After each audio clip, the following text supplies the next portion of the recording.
he seemed a little rattled Mm-hmm. by that loss. They took it on the chin. He covered a lot of ground. You don't. I mean, that's my takeaway. He seemed a little bit shell shocked by it, by what he saw, which I guess I understand. It seems like they didn't see this coming. That Minnesota kind of like jumped them. You know, I don't know how that happens exactly when you watch as much film as those guys do, but it seems like it happened.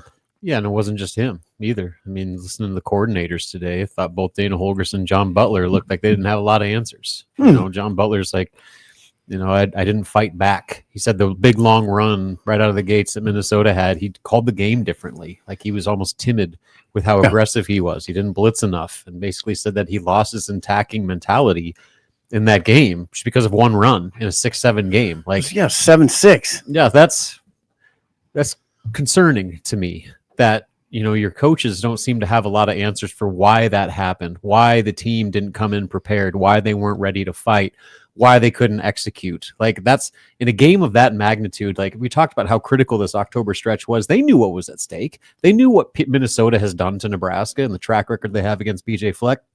And the fact that nobody was ready and nobody had any answers, I mean, that's red alarm all over the place right now. Yeah, could it have just been an aberration in Minnesota? Maybe.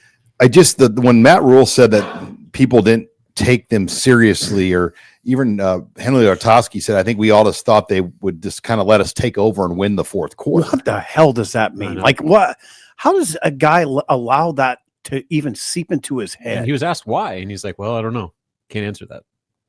So that's, I mean, you want to talk about big picture issues facing this program. I mean, that strikes you as this is the type of stuff you were fighting before Matt Rule even got That here. strikes you as entitlement.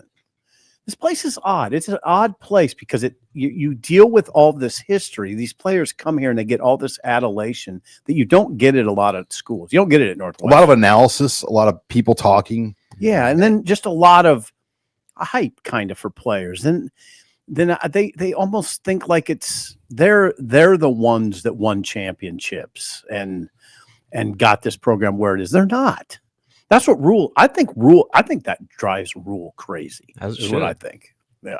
I think it drives fans crazy. Well, and we're all of us were guilty. I mean, we all picked Nebraska to win. I picked them to win 42-13. And nobody saw that game coming.